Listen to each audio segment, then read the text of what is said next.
మాట ఇస్తే తప్పేది లేదు. 6 గ్యారంటీలు పక్కాగా అమలు చేస్తామన్నారు మంత్రి సీతక్క. బీఆర్ఎస్ నాయకులు మాత్రం మతి భ్రమించి మాట్లాడుతున్నారని ఫైర్ అయ్యారు. మహబూబాబాద్ జిల్లాలో అభివృద్ధి కార్యక్రమాల్లో పాల్గొన్న మంత్రి సీతక్కతో మా ప్రతినిధి Yashwant face to face. BRS పాలనపై ప్రజలు ముఖ్యంగా నిరుద్యోగులు కూడా విరక్తి చెంది కాంగ్రెస్కి చేకొట్టారు.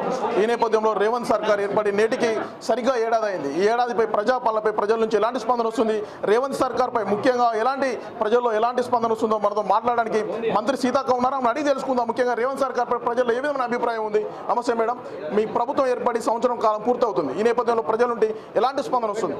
ముఖ్యంగా నీళ్లు నిధులు నియామకాల కోసం తెచ్చుకున్న తెలంగాణలో గత 10 సంవత్సరాలు నిరుద్యోగ యువత ఉద్యోగాలు లేక సాక్షాత్ ఇక్కడ మనం ఉన్నటువంటి మహబూబాబాద్ జిల్లా నుంచే యువకుడు మరి ఉన్నత విద్యావంతుడైనటువంటి బోడా సునీల్ నాయక్ ఆత్మహత్య చేసుకున్నాడు. కానీ ఈరోజు కాంగ్రెస్ ప్రభుత్వం వచ్చిన నాటి నుంచి సీఎం రేవంత్ రెడ్డి గారు యువతకు సంబంధించినటువంటి అన్నీ కూడా ఉద్యోగాలు ఇస్తూ వస్తున్నారు. దాన్ని చూసి తట్టుకోలేక మనం డిఎస్సి వేస్తే డిఎస్సి ఆపాలని, పోలీస్ జాబ్లు వేస్తే అవి ఆపాలని, లేదా గ్రూప్ 4 వేస్తే అవి ఆపాలని, గ్రూప్ 2 వేస్తే ఇవి ఏదైనా ప్రతిదానికి ఆటంకం చేయాలి, ఉద్యోగాలు రానియద్దు. ఎందుకంటే వాళ్ళు ఇవ్వలేదు కాబట్టి మనం కూడా ఇవ్వద్దు అని ఇట్లా కుట్ర జరిగినా కూడా ఆ కుట్రలన్నింటిని కూడా అధిగమించి ఈరోజు 55,000 మందికి పైగా నిరుద్యోగ యువతకు 1 ఇయర్ లోపు ఉద్యోగాలు ఇచ్చి ఇది నిరుద్యోగుల ప్రభుత్వం, ఇది ఉద్యోగులకు కూడా 30,000 మందికి ప్రమోషన్స్, ట్రాన్స్ఫర్స్, డిఏ ఇచ్చి ఉద్యోగుల ప్రభుత్వంగా, అదేవిధంగా 10 సంవత్సరాలలో కనీసం 20,000 కోట్లు కూడా బీఆర్ఎస్ ప్రభుత్వ హయాంలో రుణమాఫీ జరగలేదు. కానీ ఈరోజు ఏకకాలంలో మరి 21,000 కోట్ల రూపాయలు రుణమాఫీ చేసి 23 లక్షల మందికి పైగా రైతులకు మరి విముక్తి కల్పించినటువంటి ప్రభుత్వం. అదేవిధంగా సంవత్సరం కాలంలోనే ఎన్నో 6 గ్యారెంటీలు ఎన్నో పథకాలు కూడా అమలు చేస్తున్న తరుణంలో ప్రతిపక్షాలు 6 గ్యారెంటీలపై విమర్శిస్తున్నారు. దీన్ని మీరు ఏ విధంగా చూస్తారు? నేను అడుగుతున్నా, మేము ఇచ్చిన 6 గ్యారెంటీలలో ఉచిత బస్సు నడుస్తుంది, ఆరోగ్యశ్రీ 10 లక్షలు ఇస్తున్నాము, 200 యూనిట్లు. మీరు పేదోళ్ళ గురించి ఎప్పుడన్నా ఆలోచించిందా బీఆర్ఎస్ బీజేపీ పార్టీ? మీరు ఫామ్ హౌస్ల గురించి ఆలోచించారు కానీ పేదోళ్ళ కుటుంబం ఎట్లా నడుస్తుంది? వాళ్ళ ఇంట్లో వెలిగే ఒక్క బుగ్గకు కూడా కరెంట్ ఇవ్వలేదు. మీరు కరెంట్ కట్ చేసి బిల్లు కట్టకుంటే మేము 200 యూనిట్లు ఇస్తూ ఉన్నాం. పేదింటి బిడ్డ ఇక్కడ మహబూబాబాద్ ఎక్కితే హైదరాబాద్ దిగడానికి కూడా ఏదైనా అర్జెంట్ పని ఉంటే రూపాయి చేతిలో లేకున్నా పోయి రాగలిగే విధంగా బస్ సౌకర్యం నడుస్తుంది. ఇట్లాంటి వాళ్ళ హయాంలో ఎర్ర బస్సుల రేట్లు పెంచిర్రు, కరెంటు గుడిసె ఉన్నా కూడా కరెంటు బిల్లులు కఠినంగా కట్ చేసి లేకుంటే వసూలు చేశారు. అదేవిధంగా 500 గ్యాస్ మా కాంగ్రెస్ ఆ రోజులలో సోనియమ్మ నాయకత్వంలో 450, 500 ఉంటే మీ బీఆర్ఎస్ పాలనలో బీజేపీ పాలనలో 500 1200 చేశారు. ఇప్పుడు మేము మళ్ళీ 500 తీసుకొచ్చినాం. ఇంటిగ్రేటెడ్ స్కూల్ ఇవాళ కూడా డోర్నకల్ నియోజకవర్గంలో స్టార్ట్ అయింది, మా దగ్గర కూడా అయింది. మరి రేపు మాపో మనం ఆల్రెడీ ఇందిరమ్మ కమిటీలు వేసుకున్నాం. ఇందిరమ్మ ఇండ్లు మీరు 10 ఏళ్లలో కనీసం ఒక 50,000 ఇండ్లు కూడా సంపూర్ణంగా మీరు నిర్మించి హ్యాండ్ ఓవర్ చేయలేకపోయారు. వాళ్ళ వైఫల్యాలు అన్నింటిని కూడా మా మీద చేస్తున్నారు. వాళ్ళు ఏమంటారంటే గ్యారంటీ అమలు చేయలే, గ్యారంటీ ఇంకా 2-3 ఉన్నాయి చేస్తాం. మీరు ఇచ్చినటువంటి అప్పుల కుప్ప అయినా కూడా అన్ని అవస్థలను అధిగమించి మన సీఎం రేవంత్ రెడ్డి గారు, అదేవిధంగా క్యాబినెట్ మినిస్టర్స్ ప్రజల యొక్క సహకారంతో ఎమ్మెల్యేలు ఎంపీలు అందరు కలిసి ఈ యొక్క ప్రజల ఆకాంక్షలు నెరవేర్చాలని పనిచేస్తూ ఉంటే వాళ్ళు వాళ్ళ సొంత ఛానళ్లను యూట్యూబ్లను ముఖ్యంగా పట్టుకొని పోయి తిట్టించడం, మన్ను పోయించడం ఇది చేస్తున్నారు. కానీ ప్రజలలో అర్థమవుతుంది కదా ఎవరేం చేశారని. మరి మీ చేతిలో 10 ఏళ్ళు అధికారం ఉన్నప్పుడు మీరు ఎందుకు ఉద్యోగాలు ఇవ్వాలి? ఇవాళ మేము ఇచ్చినాక ఆ నోటిఫికేషన్ మేమే ఇచ్చినాం, ఈ నోటి మీది ఎట్లుందంటే కోట శ్రీనివాసరావు కోడి కథ. ముంగట కోడి కడతాడు, ఆ తినేది ఉండదు, తిన్నట్టుగా ఫీల్ అవుతా ఉంటాడు. అట్లా మీరు నిరుద్యోగులకు కూడా ఆశలు పెట్టి నోటిఫికేషన్లు ఇచ్చుడు, పేపర్ లీక్ చేసుడు, రద్దు చేసుడు. ఎందుకంటే ఉద్యోగాలు వచ్చేస్తే ఇంకా వీళ్ళని ఏదో మరి పట్టించుకోరనో మరి లేకుంటే ఏం చేస్తారనో అట్లా ఏండ్ల కొద్ది మీరు వాయిదాలు వేసారు. రైతు రుణమాఫీ మీరు వేసిన రుణ ₹1,00,000 లోపు 99,000 రూపాయలు, లక్ష కూడా 99,000 రూపాయలు మీరు ఏం చేసారు? 50,000 ఒకసారి, 25,000 ఒకసారి, 25,000 ఒకసారి అట్లా వేసారు.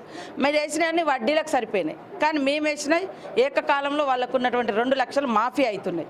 కాబట్టి మాకు వాళ్ళకు చాలా వ్యత్యాసం ఉంది. వాళ్ళలో అధికారం పోయింది అన్నటువంటి అక్కసు ఉంది. ఆ కసితోటి వాళ్ళు ఏది పడితే అది మాట్లాడుతున్నారు. ముఖ్యంగా మరి మహబూబాబాద్ జిల్లా వచ్చేసరికి మాజీ మంత్రి సత్యవతి రాథోడ్ కేటీఆర్కు ప్రభుత్వం పోలీసు వారు అనుమతి ఇవ్వకపోవడంతో మేము కాంగ్రెస్ను అడ్డుకుంటాం. మరి ముఖ్యంగా ఎమ్మెల్సీ రవీంద్ర కూడా మన మంత్రి కొండ సురేఖపై కూడా దుర్భాషలాడు. దీన్ని మీరు ఏ విధంగా పరిగణిస్తారు? ఇప్పుడు లగచర్ల అక్కడ జరిగింది, ఏది వికారాబాద్ జిల్లాలో. మరి అక్కడ పోయి నువ్వు ధర్నా చేయాలి కదా. నిజంగా అక్కడ నీకు మరి ప్రజల మద్దతు ఉంటే, ఆడ మద్దతు లేదు కాబట్టి ఈడికొచ్చిండు. ఇక్కడ కూడా వాళ్ళకి అర్థమైంది డ్రామా చేసి దీన్ని ఏమన్నా పోలీసులు లాఠీ చార్జ్ చేయడమో ఇంకేదేదో చేస్తే దాన్ని ఏదో రాజకీయం చేద్దాం అనుకున్నారు. ఇదే మీరు మహబూబాద్లో కొన్ని స్టోరీస్ తీయండి. ఎంతమందికి ఆ రోజు కాంగ్రెస్ ప్రభుత్వం అసైన్మెంట్ భూములు పేదలకు పంచితే మీరు గుంజుకున్నారో వీళ్ళ లీడర్లు వీళ్ళ లీడర్షిప్లో వాళ్ళకి ఏమైనా ₹1 ఇచ్చిరా? అక్కడ లగచర్లలో మరి వాళ్ళకి ఎంతో కొంత నష్టపోయారు. అది కూడా ఇంకా డిస్కషన్కే కదా పోయింది. దాన్ని కూడా కొంతమందిని వాళ్ళ వ్యక్తులను ముందు పెట్టి మిగతా కమ్యూనిటీని అంతా బదనాం చేసే కుట్ర చేశారు. ఎస్టీలను ఎస్సీలను బదనాం చేసే కుట్ర చేశారు. ఒకరిద్దరు వాళ్ళ ఏజెంట్లతోటి దాడులు చేయించి మిగతా వాళ్ళందరితోటి చేయించారు.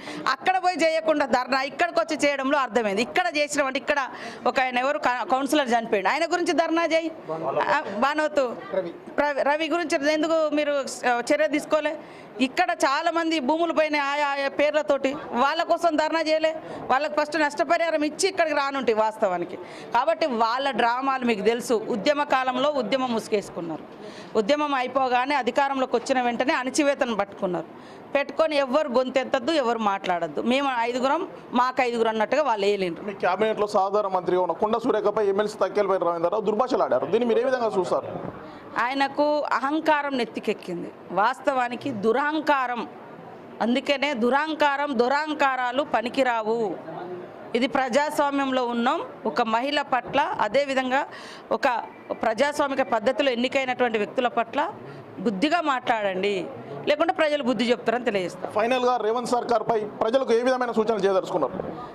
ప్రజలకు ఒకటే, నిన్నటిదాకా అధికారంలో ఉన్నోళ్ళు బీఆర్ఎస్ వాళ్ళు, ఇప్పుడు అధికారాన్ని ఏలుతున్నారు ఇంకా బీజేపీ వాళ్ళు ఏమీ చేయకుండా ఇవాళ 1 year లోపే ఇది కాలేదు అది కాలేదు అంటే వాళ్ళ మాయలో పడకండి. మేము చేస్తున్నది చూడండి.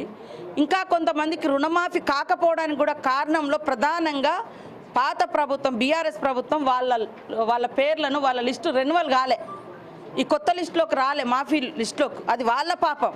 అదైనా కూడా మేము నెక్స్ట్ క్యాబినెట్లో డిస్కస్ చేస్తాం. అలాంటి రైతులకు కూడా సంపూర్ణంగా అవ్వడం కోసం చేస్తాం. మీరు చూస్తున్నారు ఇవాళ కౌలు రైతు కూడా మరి వరి పండిస్తే, సన్న వరి పండిస్తే ఆయన అకౌంట్లో డైరెక్ట్గా డబ్బులు పడుతుంది.